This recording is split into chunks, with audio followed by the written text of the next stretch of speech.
Battlefield 6 just got even better. The devs have already been making several hotfixes to the game over the last several days, but today I think they made some properly meaningful ones. Faster progression, so you can actually unlock weapon attachments at a reasonable pace, the return of higher Conquest ticket counts for those classic all-out battles, and they're going to be cracking down on XP bot farm servers that are currently clogging up Portal. I've got all the details in this video, so if you go on to enjoy it, drop a like and show your support, and make sure you subscribe to the channel for more Battlefield 6 content. Plus, you'll help us on the way to 1 million subscribers, which actually gained over 15,000 new people since the game launched, so a massive thanks for all your support, whether you're a new subscriber or you're one that's been around for, I don't know, 10, 15 years at this point.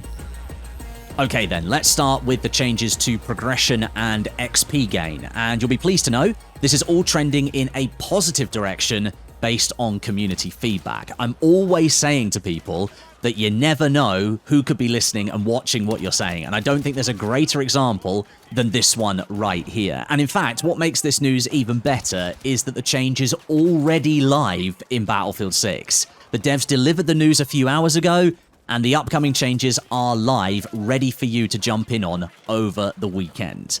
The devs heard that players felt the pace of progression, particularly how long it was taking to unlock new hardware, like gadgets and weapon attachments, was too slow. They agreed with players who were saying that the grind was too much of one, essentially. The amount of work having to be put in to progress weapon levels for just a few limited rewards being handed out, sometimes taking multiple matches in order to just push on a few levels, just wasn't enjoyable. So here's what's happening to the progression and the XP.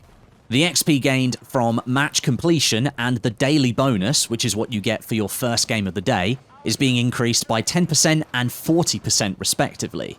The XP needed to unlock the first 20 attachment ranks for weapons is being reduced, so you're going to start unlocking more useful attachments quicker, giving you greater agency over your weapons and how they perform with less work required. The devs reckon this reduction in XP is going to result in progression across those first 20 levels happening almost twice as fast as it did previously. The assignments that previously required career ranks of 20, 23, and 26 to begin working towards them will now require ranks 10, 15, and 20 respectively, meaning you're going to get access to certain gadgets and assignment unlocks earlier in your progression path.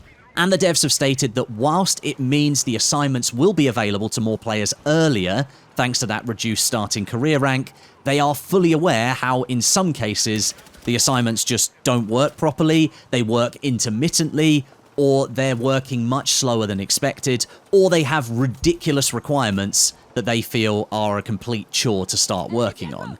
These fixes and changes to the challenges themselves, they won't happen right away, but most likely in a future patch for the game after the team has had a little bit more time to fix those requirements. Now, in my eyes, all of these changes are absolute wins. They've fully taken on board community feedback here, and the devs have implemented changes that address those concerns. And like I said, 2/3 of this is already live in the game right now. The XP gain changes, the attachment rank changes, and the career rank requirements being reduced are live, but the fixes to the assignments, they will come slightly later. So over the weekend, you should be experiencing a faster rate of progression, unlocking weapon attachments, and getting those assignments done. The idea behind these changes is to make sure that progression is enjoyable and rewarding, but it still gives you a proper sense of achievement when you push into those higher weapon ranks towards mastering the weapon and then unlocking the mastery camo. That should still be quite difficult to do, I agree. But those earlier ranks, getting some good attachments on the board, that shouldn't have been taking as long as it was, and it's nice to see those changes implemented. Okay, so that's the progression and XP gain stuff covered. Now onto Portal and how the devs are committing to cleaning things up.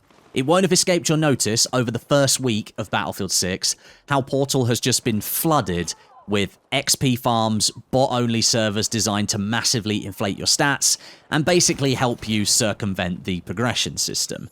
And personally, I find these servers completely at odds with the point of playing video games, which is enjoying yourself, having fun, and leveling up properly and achieving those goals. And it seems like the devs have realized that as well. After regularly hitting the maximum limit for Portal servers globally, that tells you how many XP farms there were, the devs decided that enough was enough. Instead of Portal being used for creativity, it was being used to essentially exploit the game and make it much harder for creative players in the community to work on something interesting and different and then host it as an experience in the Portal browser. So the devs are stepping in. They're working on adjustments to their systems that will detect these XP bot farms more easily and will then deploy that over the next week or so, once they've been finalized.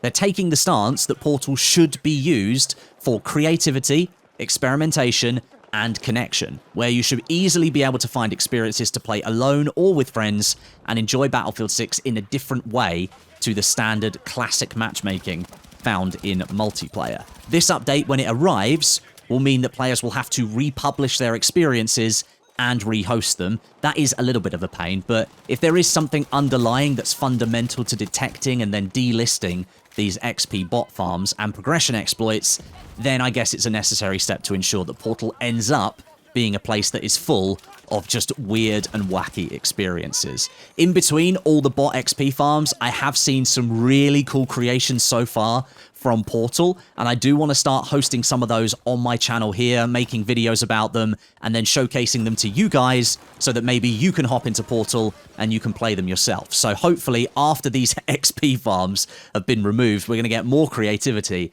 and I can start doing some of that. And then we're seeing a reversal of the reduction of tickets on Conquest. A couple of days ago, the devs posted an update stating they were reducing the tickets for the game mode because too many matches weren't finishing at a natural pace. Too many rounds were hitting the time limit instead of finishing when one team ran out of tickets. And you can see from the tweet here that some maps lost as many as 300 tickets per team, which is a pretty large reduction. The community reacted negatively to this change, and as a result, Conquest matches started ending around the 15 to 20 minute mark, making them quite short and not really giving off that feeling of a large all-out war/battle that we know and love from the Conquest game mode. So based on that negative reaction, the devs are now reverting the change. All of the maps are moving back to 1,000 tickets again, and the 45-minute timer has been reinstated. The devs have stated that this means on larger maps like Mirak Valley and Operation Firestorm, that some games will just take longer to finish, and to that I say, that's absolutely fine. That's how it's always been. It's great to see the devs actively listening to feedback on this one, because it wasn't really a change that was received that well, and I didn't really see many people asking for it, but there must have been something in the data the devs were seeing that they thought that this was a good solution, but the devs have now reversed it based on community feedback, and I think that's good overall for this community/developer relationship that we've got for Battlefield 6. You do have to remember just how bad things were for the previous game, Battlefield 2042. And on top of all of those announcements, more changes to Battlefield 6 are coming soon as well. According to the blog post and various tweets on social media from different developers over the last few days, the team has been tracking issues seen in the weapon bloom or spread mechanic, and they intend to issue a fix on those soon. They've been tracking the conversations around player visibility being an issue in various scenarios across all the different maps. They've identified the issue around certain vehicles not spawning in for a specific faction on some of the maps and game modes, and they're working to fix that as well. The devs are working to fix all of this stuff, and it's great to see good, solid communication from them about these things. That's only going to build up the confidence between the community and the dev team. So moving forward, I'm hoping to get more of these kind of conversations happening where issues can be identified and fixed pretty swiftly, and then we can all return to just having fun in the game again, because that's the entire point. So, it appears right now that Battlefield 6 is going to fix a lot of the main concerns that people had with the game at launch. Already live in the game right now are the progression and XP gain adjustments to make it easier to get into leveling up each weapon and gaining some decent attachments, and the lowering of career rank thresholds to start unlocking some weapons and gadgets in the assignment tab, and then fixes for those assignments will be coming in the near future. Portal XP bot farm servers are soon to be a thing of the past, with all of that space freed up, them being available for creative players and different community members to host their experiences without being hit by that global server cap. And then the weapon bloom bug, something that is present in almost every single match at the moment, it's really quite frustrating, but it's not stopping me play the game, is being worked on and will be fixed in a client patch in the near future. That's exactly the kind of update that I like. Everyone goes home happy. Thanks for watching, everyone. Don't forget to drop a like on the video if you enjoyed it, and subscribe for more Battlefield 6 content coming very soon. I'll catch you in the next one.